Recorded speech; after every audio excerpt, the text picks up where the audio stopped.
You know, we type web addresses, URLs, all day long, right? But did you know not all of them are created equal? It's true. There are actually two different kinds. And believe it or not, picking the wrong one can seriously mess with a website. So let's get into it. The tale of absolute versus relative URLs. So, let me ask you this.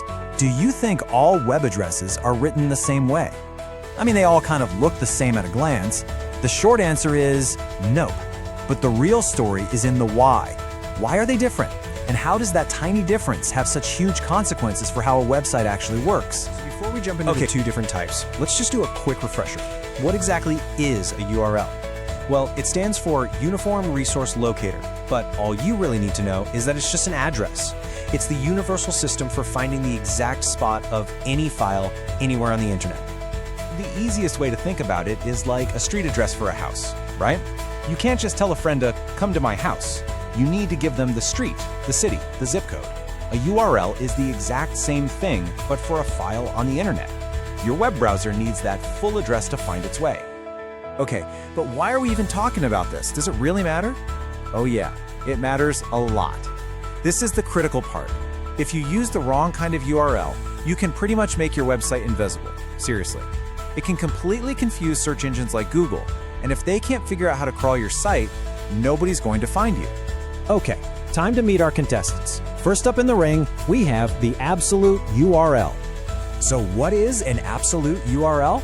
Well, the name kind of gives it away. It's the absolute, full, complete address for anything online.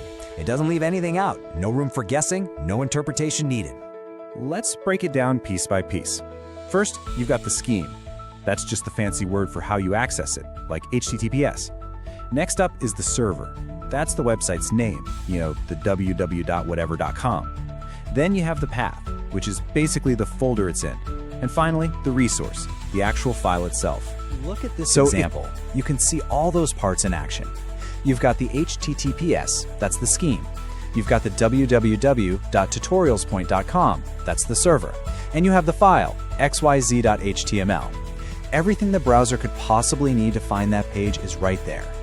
All right, so that's the absolute URL, the whole shebang. Now let's meet our second contender, which is, well, a lot more laid back. Meet the relative URL. Remember our street address analogy? Well, if the absolute URL is the full street address, the relative URL is what you'd say to someone who's already standing in your living room. You wouldn't give them the whole address again, right?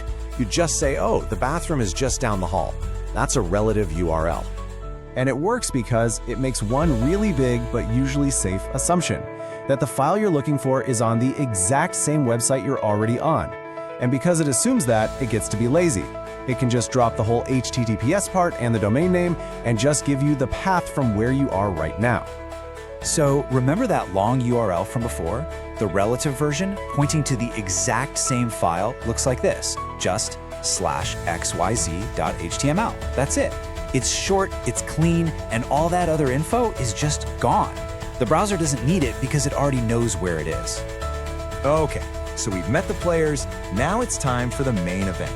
Let's put these two URL types side by side and really see the difference. And here it is, plain and simple. On one side, you have the absolute URL. It's the full, complete address, no confusion possible. On the other side, the relative URL.